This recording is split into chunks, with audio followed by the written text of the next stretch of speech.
यह कहानी हमें सिखाती है कि बदला लेना गलत है और सच्चाई की राह पर चलना ही बेहतर है। हिंसा से न तो केवल जीवन बर्बाद होता है बल्कि दूसरों पर भी बुरा प्रभाव पड़ता है। तो चलिए कहानी की तरफ। अजय शर्मा एक जवान लड़का है जो अपने पिता की मौत का बदला लेना चाहता है। उसके पिता को उसके भरोसेमंद कर्मचारी मदन चोपड़ा ने धोखा दिया था और उनकी सारी जायदाद छीन ली थी। इस कारण उसकी नवजात बहन मर गई, पिता चल बसे और माँ पागल हो गई। मदन की 2 बेटियां हैं, बड़ी सीमा और छोटी प्रिया।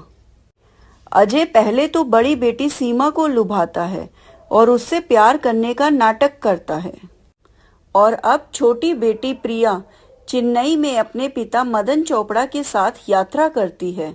अजय प्रिया को वहां विक्की मल्होत्रा बनकर आकर्षित करता है। इस तरह वह अलग अलग पहचानों का उपयोग करते हुए सीमा और प्रिया दोनों को ही अपने प्यार में फंसाता है। अब अजय सीमा को अपने साथ आत्महत्या करने के लिए कहता है क्योंकि सीमा के पिता उसे किसी और के साथ शादी करने के लिए मजबूर कर रहे थे। सीमा आत्महत्या करने के लिए सहमत हो जाती है और अब दोनों एक एक सुसाइड नोट लिखते हैं।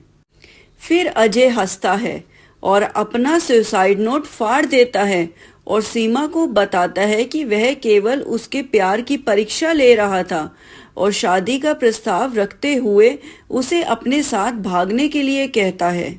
अगले दिन जब अजय और सीमा शादी करने के लिए भागते हैं तो अजय सीमा को इमारत की छत से धक्का दे देता है जिससे उसकी मौत हो जाती है और फिर वो उसका सुसाइड नोट उसके घर भेज देता है। हालांकि प्रिया को शक है कि उसकी बहन ने आत्महत्या नहीं की क्योंकि सीमा ऊंचाई से डरती थी। इसीलिए वह अपने कॉलेज के मित्र रवि, जो कि एक पुलिस ऑफिसर है, उसके साथ इस मामले की जांच करती है। रवि को एक जन्मदिन पार्टी में सीमा और अजय की एक साथ ली गई तस्वीर मिल जाती है और फिर वो समझ जाता है कि अजय ही सीमा का प्रेमी था और उसे मारने में उसी का ही हाथ। अब अजय जो विक्की बनकर प्रिया से मिलता है वो प्रिया को शादी के लिए कहता है। इस बीच प्रिया अपनी बहन सीमा के कातिल का पता लगा रही होती है। तभी उसे विक्की पर शक होता है और वह विक्की से अजय की असली पहचान का पता लगाते हुए अजय के घर पहुंच जाती है। फिर जब अजय घर आता है वहां उसे प्रिया मिलती है और अब वह अपनी कहानी प्रिया को बताता है। तब प्रिया को पता चलता है कि उसके पिता ने अजय के पिता की सारी जायदाद धोखे से ले ली थी, जिस वजह से उसका परिवार बर्बाद हो गया था।